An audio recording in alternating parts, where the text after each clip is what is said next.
ఏది మీ సిలువ? నేను క్రైస్తవుడిని అని పిలబడుతున్న ప్రతి ఒక్కరమే మన సిలువని మనం ఎత్తుకుని వెళ్తున్నామా? మన సిలువని మనం మోసుకుని వెళ్తున్నామా? మన సిలువ మన దగ్గర ఉందా?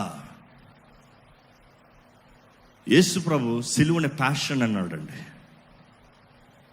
హింసల్ని ప్యాషన్ అన్నాడండి. ఆ ఘోరంగా కొట్టబడతాం, ఉమ్మివేయబడతాం, నల్ల కొట్టబడతాం, రక్తాన్ని చిందించబడతాం, ఆయన ప్యాషన్ అన్నాడండి. ఆ మాట ధ్యానిస్తూ ధ్యానిస్తూ ధ్యానిస్తూ ధ్యానిస్తూ నాకు వాక్యంలో దొరికింది ఆ మాట. కానీ తెలుగులో ప్యాషన్ అన్న మాట వేరేలాగా ఉంది, కానీ ఇంగ్లీష్లో బ్యూటిఫుల్గా రాయబడి ఉంది. ఇంచుమించు సిలువ చేపిద్దా అన్నాండి. 150 కిలోల బరువు, సేమ్ డైమెన్షన్స్తో సిలువ చేయించి నిలబడతా ఉంటే దానికి నిలబడతా ఇంకా సపోర్ట్ లేదని పెట్టలేదు మేము. ఇంకా దాని ఫినిషింగ్ వాళ్ళు జాగ్రత్త. అంతమంది మోస్తున్నారే, ఒకరు మోయండి జాగ్రత్త. అంత ఎల్ఈడి దగ్గరికి వెళ్ళద్దు. Come come come come come forward, ఇంకా ముందుకు వచ్చి ఒకరు మోయండి. సరే ఇద్దరు మోయండి, ఇద్దరే మోయండి, ఇద్దరే. అది ఇప్పుడు నడు ఎలా ఉందనుకుంటారు? పక్కన మీరేంటా? ఇద్దరే. యేసు ప్రభుకే ఒక సమయం తర్వాత సహాయం కావాల్సి వచ్చిందంతా మనం అనుకుంటాం యేసు ప్రభు అంత వీకా అని. మోయండి, మీరు ఎవరైనా ట్రై చేస్తారని చూసి ట్రై చేయండి. మనం అనుకుంటే ఆ భారమైన సిలువను మోసాడంటే కిలోమీటర్లు నడిచాడండి. అట్లా ఎలా? మొత్తం గాయాలతో, దెబ్బలతో. మనం అనుకున్నట్టుగా తార్ రోడ్ అనుకుంటున్నారా? కాదు, రాళ్ళు. ఇప్పుడు కూడా ఇజ్రాయెల్లో ఆ దారి మధ్యలో నడుచుకుంటా ఉంటే ఇక్కడ ఇదే రాళ్ళు అని అంటారు. ఆ రాళ్ళు అప్పటి నుంచి మారలేదు, ఇదే రాళ్ళు అంటారు. అయ్యో, ఇదే నా రాళ్ళ మీద యేసు ప్రభు ఇలాగ సిలువను మోసుకుని బాధతో వేదనతో నడిచాడని మనం అనుకుంటున్నాం. కానీ దేవుని వాక్యం అంటుంది ఆయన ప్యాషన్, ఆయన ప్యాషన్. ఈ మాట ఈరోజు అందరూ పట్టుకోవాలండి. సిలువలో ఆ గాయాలు, ఆ వేదనతో యేసు ప్రభు అలా వేలాడుతూ ఉంటే మనకి ఇంకా అర్థం కాదు ఎందుకు యేసు ప్రభు అలా వేలాడాలి. ఇంకా చరిత్ర చెప్తుంది ఏంటంటే, ఇప్పుడు కూడా హిస్టోరియన్స్ చెప్తున్నారు, ఇంత క్రూరంగా తీసినా కూడా సినిమాని they could still cannot replicate the original. ఎందుకంటే ఒరిజినల్ రిప్లికేట్ చేసిన రోజున మనిషి బ్రతకడంట. ఇంకా యాక్టింగ్లోనే ఇంత ఇది ఉందిరా అనే వేదన అంటే, దాన్ని రియలిస్టిక్ చేయాలంటే మనిషి చచ్చిపోతాడంట, మనిషి బ్రతకడు. ఇన్ఫ్యాక్ట్ ఈ సినిమా తీసినప్పుడు ఆయన సాక్ష్యం చెప్పాడు. ఒక యాక్టర్గా వచ్చాడు, మంచి డబ్బులు ఇస్తానంటే మంచి యాక్టర్గా వచ్చాడు. ఎందుకంటే ఆయన ఫేస్ ఇది కొంచెం డైరెక్టర్కి నచ్చింది. యాక్టింగ్ వచ్చిన ఆయన సినిమా తీసి ముగించేటప్పటికే క్రైస్తవుడుగా మారిపోయాడు. యేసు ప్రభు ఇంతగా నా కొరకు మరణించాడా, ఇంతగా నన్ను ప్రేమిస్తున్నాడా? గత వారం చెప్పానంటే, ఈ మూవీలో ఒక షాట్లో కొరడా దెబ్బలు కొడతా ఉంటారు. ఉందా ఆ షాట్? Just pull it back. ఆ కొరడా దెబ్బలు కొడతా ఉంటే చూడలేమండి, రక్తం చిందించబడతా ఉంటే చూడలేమండి. ఆ దెబ్బలు కొట్టేటప్పుడంట ప్యాడ్లేసి మొత్తం మేకప్లు రాసి అట్లా కొడితే అట్లా రక్తం చిందేలాగా యాక్షన్. కానీ ఆయన చేయించింది రియలిస్టిక్కి ఆ కొరడా షేప్లో చేయించారు కాబట్టి కొంచెం గట్టిగానే ఉంది. ఒక దెబ్బ ఏమైందంటే కొడతా కొడతా కొడతా ఒక దెబ్బ వేసి కొట్టేటప్పటికి ఆ ప్యాడ్ జరిగిపోయి ఈపు మీద పడిందంట. ఒక్క దెబ్బడికి అల్లాడిపోయి బిగ్గరగా కేకేశాడంట. ఈ డైరెక్టర్ అన్నాడు, ఎట్టో రోలింగ్ అవుతుంది, జరిగేది జరిగింది, ఇంకా ఆపకండి, ప్రొసీడ్. వీళ్ళు ఇంకా యాక్టింగ్ కానీ అన్న వెంటనే పట్టుకున్నవాడు ఇరుక్కుంటే ఈపులో పట్టుకుని ఒక్క పీకుతాడు. అతను అన్నాడు, ఆ ఒక్క దెబ్బ నా జీవితాన్ని మార్చేసింది. ఆ ఒక్క దెబ్బ తట్టుకోలేని వాడిని 39 దెబ్బలు ఎలా తట్టుకున్నాడు. చరిత్రకారులు ఇంకా చెప్తారు ఏంటంటే, యేసు ప్రభు ఆ దెబ్బల సమయంలో బ్రతుకుతామే గొప్ప అంట, గొప్ప. కానీ ఆయన ఆ సమయంలో మరణించుండుంటే సిలువ రక్షణ కార్యం సమాప్తమై ఉండేది కాదు. దేవుడే కాపాడాడు చావకుండా.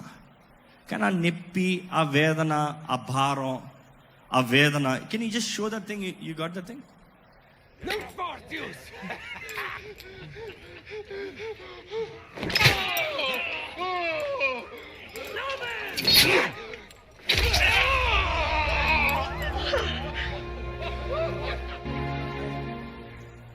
ఇంతగా ఆయన గాయపరచబడింది. How can it be passion? ఎలాగా ప్రేమగా మారుతుంది, ఆశగా మారుతుంది.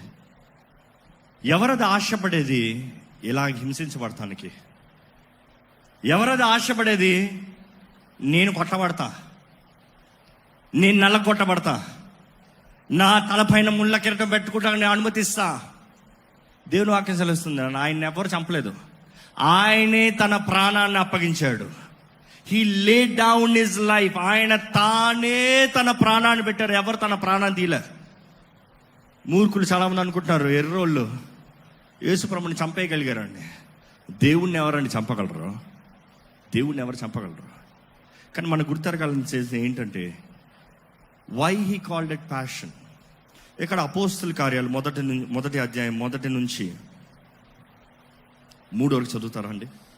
ఓ దయోఫిలా, యేసు తాను ఏర్పరచుకున్న అపోస్తులకు పరిశుద్ధాత్మ ద్వారా ఆజ్ఞాపించిన తరువాత ఆయన పరమునకు చేర్చుకొనబడిన దినము వరకు ఆయన చేయుటకును బోధించుటకును ఆరంభించిన వాటన్నిటిని గూర్చి నా మొదటి గ్రంథమును రచించి తిని, ఆయన శ్రమపడిన తరువాత 40 దినముల వరకు వారికి అగపడుచు. తెలుగు బైబిల్ ఏమంటే ఆయన శ్రమ పడిన తర్వాత, కానీ ఇంగ్లీష్ బైబిల్ ఏంటంటే after his passion by many infallible proofs being seen of them 40 days and speaking of the things pertaining to the kingdom of God. అంటే ఆఫ్టర్ హిస్ ప్యాషన్, అక్కడ ఆ మాట ఆగింది. అంటే దేవుడు ఆశపడింది జరిగించిన తర్వాత, దేవుడు ఏదైతే నిర్ణయించి జరిగించిన తర్వాత, ఈ మాట ఒకటి జ్ఞాపకం చేసుకోండి. ఎన్నిసార్లు ప్యాషన్ ప్యాషన్ ప్యాషన్ అన్నాం కదా, ఈ ప్యాషన్కి ఎందుకు ఈ హింస అన్నాం కదా. నేను ఒకటే అంటానండి, మీరు చూసిన యేసు ప్రభు గాయపరచబడతాం, ఆ సిలువ వేయబడతాం.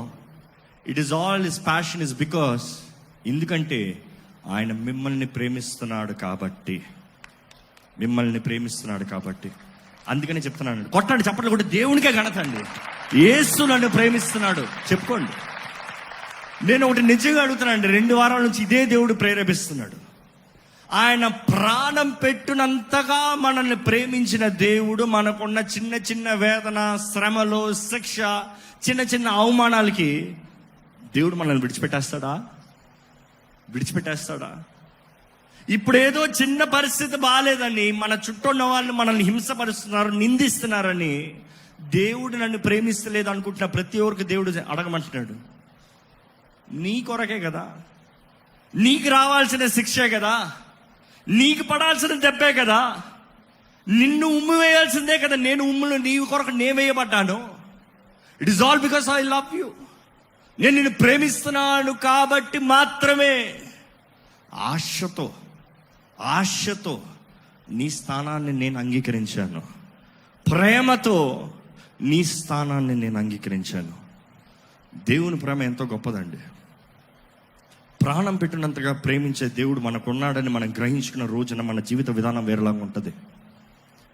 మీరు భయపడేవారు ఇక్కడ ఉంటే నేను చెప్తున్నానండి, ప్రాణం పెట్టినంతగా దేవుడు మిమ్మల్ని ప్రేమించాడండి. ఇంకేంటి భయం? దేవుడు మిమ్మల్ని ప్రేమిస్తున్నాడంటే ఎవరు మీకు ఏం చేయగలరు?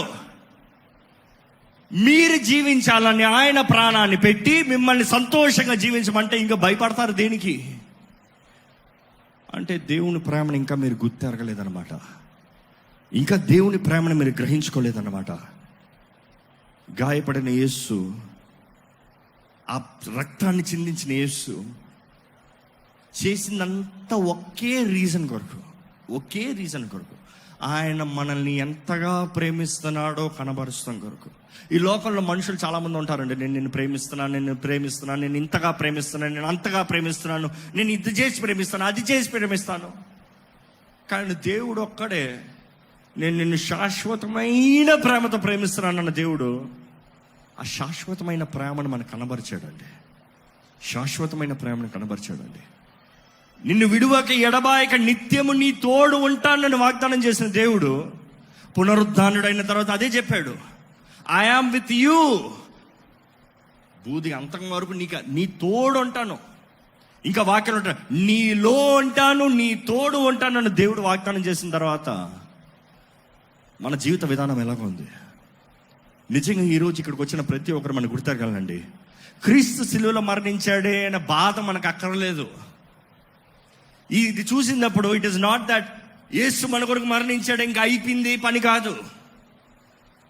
చూసిన ప్రతి ఒక్కరు గుర్తుపెట్టుకోవాలి, నాకు రావాల్సిన శిక్ష అంతా ఆయన చెల్లించేశాడు.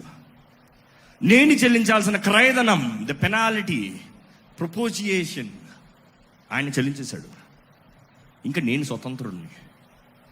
మీరు గుర్తుపెట్టుకోండి, ఏ పాపమన్నా మీకు మరలా తీసుకొచ్చి క్రీస్తు యేసు రక్తంలో కడగబడిన తర్వాత, ఒప్పుకున్న తర్వాత అపవాదం వచ్చి నువ్వు ఆ తప్పు చేసావు, నువ్వు ఆ పాపం చేసావు, నువ్వు ఆ పాపివి అని గుర్తు చేసేటప్పుడు మీరు జ్ఞాపకం చేసుకోవాలి ఏంటంటే, క్రీస్తు రక్తం చేయి కడగబడ్డాను, ప్రతి ఒక్క పేమెంట్ ఫుల్గా పేమెంట్ అయిపోయింది, ఫుల్లీ పెయిడ్.